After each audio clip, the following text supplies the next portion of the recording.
Ya, kita sudah mendengarkan bersama tadi ya, sebetulnya ternyata Indonesia itu memiliki potensi begitu besar, tapi ternyata memiliki kekurangan di bagian regulasi. Ini sehingga membuat investor pada kabur begitu ya, pada nggak mau mengembangkan wisata kita ya. Tapi begini Pak Aji, kalau misalnya kita mencermati mengenai pernyataan dari Pak Rizal Ramli, ingin meningkatkan devisa pariwisata kita 100%. Itu menurut Bapak tadi realistis, tapi kemudian kalau kita berkaca pada di lapangan, itu susah dicapai. Nah ini kalau menurut Anda bagaimana kemudian akhirnya pembenahan harus dilakukan?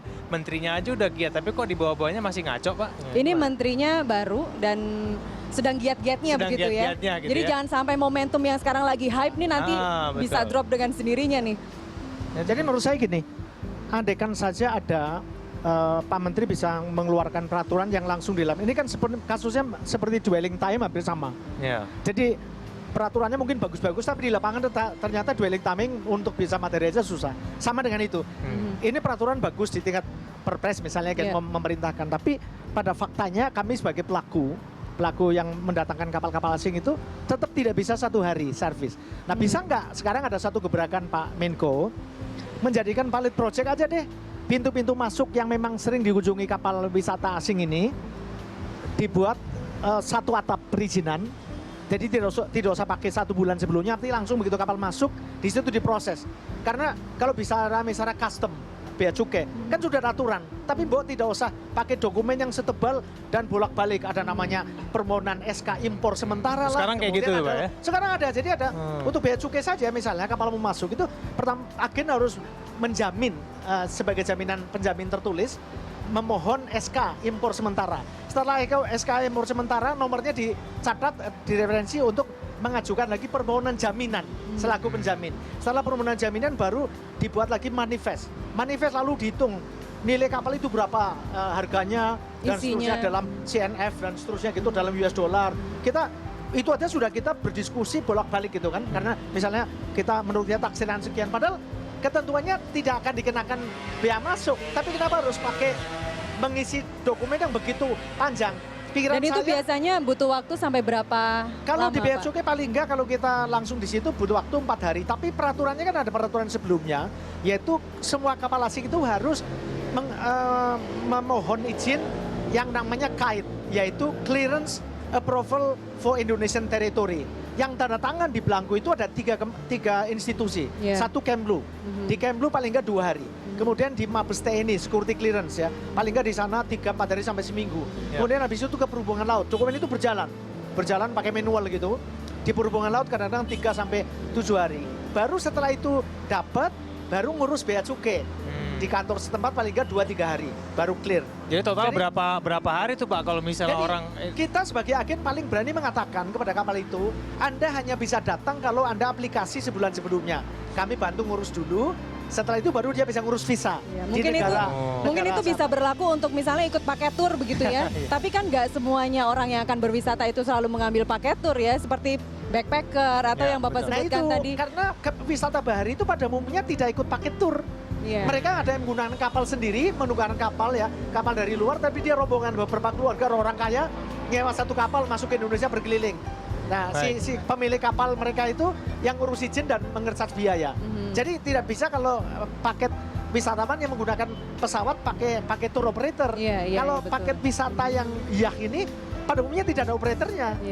Tidak, karena bukan yang komoditas yang umum dijual secara umum gitu. Nah, Pak, ini sangat eksklusif gitu loh. Kalau bicara kelautan Indonesia yang sangat luas, misalnya sekarang tiba-tiba ada peraturan bupati begitu ya, seperti yang ada di Sorong, yang ada di Raja Ampat, ada di Ternate juga ada. Iya, untuk pengaturan kawasan hiu. Jadi memang daerah itu tidak boleh dilewati, tidak boleh ada yang nggak ada yang boleh sailing di situ, nggak ada yang boleh diving di situ. Peraturan itu apakah kemudian disosialisasikan kepada calon pendatang begitu ya, atau tiba-tiba dia tahu aja waktu daftar di custom ada mungkin atau di... pengalaman saya begini, misalnya yang peraturan lokal itu Raja Ampat. Di Raja Ampat itu peraturannya misalnya kalau kapal asing masuk dia harus bayar entry fee 30 juta. Berlaku setahun. Bisa multiple entry. Itu ngurusnya di mana, Pak? Langsung ke Pemda, Kabupaten Raja Ampat. Karena yang menerapkan itu Perda. Karena itu kawasan Taman Nasional, tapi di bawahnya Pemda, bukan di bawah Bukan di bawah Kehutanan atau Kementerian Kelautan gitu ya. Oke. Kemudian di Komodo misalnya berlaku peraturan Menteri Kehutanan di dalam Taman Nasional, di Cendrawasih juga. Itu juga cara masuknya ada tarifnya. Jadi berbeda-beda. Nah, kami bagi operator-operator kapal asing itu nggak ada masalah sepanjang memang itu legal. Siapapun itu peraturan dari daerah atau pusat nggak ada masalah. Nanti konsekuensinya kita memberikan paket itu fee-nya kepada customer. Jadi makin tinggi semua biaya, termasuk biaya yang bukan gitu. Biaya yang bukan misalnya masuk pelabuhan untuk mempercepat proses ya siapa tahu lah. Seorang juga tahu, semua orang juga tahu kan tentu harus membayar lebih lah di luar dari yang resmi kan. Tapi semuanya kita charge kepada penumpang.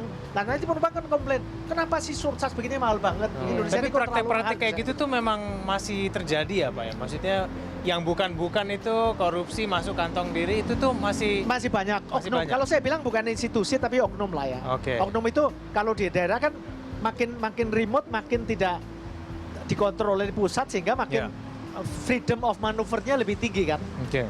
Itu persoalan dalam konteks yang pungutan yang bukan-bukan itu. Iya. Oke. Gitu. Nah, Tapi kembali ke peraturan ya. Kalau kita melihat ada peraturan dari bupati begitu ya, atau surat edaran wali kota begitu ya untuk objek wisata di sekitarnya. Nah, kalau kita melihat hal seperti itu, bisa nggak sih Pak hal-hal seperti itu tuh diketahui jauh-jauh hari gitu? Ya seperti kami misalnya begini ya, yang berlaku di Komodo kan sudah ada aturan-peraturan pemerintah yang nanti yang meng-law enforce adalah Balai Taman Nasional di Komodo.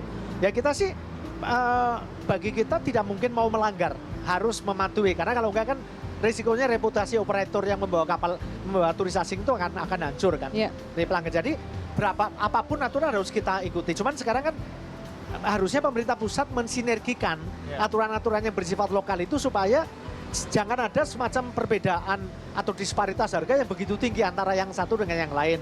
Kemudian harus ada misalnya keseragaman dalam konteks perlakuan kepada turis asing. Karena kadang-kadang berbeda-beda tiap daerah juga. Betul. Kalau kita bicara Perda kan berarti memang kepala daerah yang mengendalikan begitu ya, yang mengepalai daerah tersebut. Nah, kemudian terus apakah ini tanggung jawab sepenuhnya oleh kepala daerah? Kan mereka juga ingin ingin apa ya, penghasilan pendapatan daerahnya begitu naik begitu ya. Apakah ini memang tanggung jawab dari kepala daerah begitu untuk karena begini membuat pariwisata daerahnya semakin tinggi karena memang ada otonomi ya, ada implikasi dari otonomi kan memang daerah memiliki kewenangan dalam mengeksploitasi wilayah lautnya sampai misalnya 4 mil, 12 mil gitu kan ya.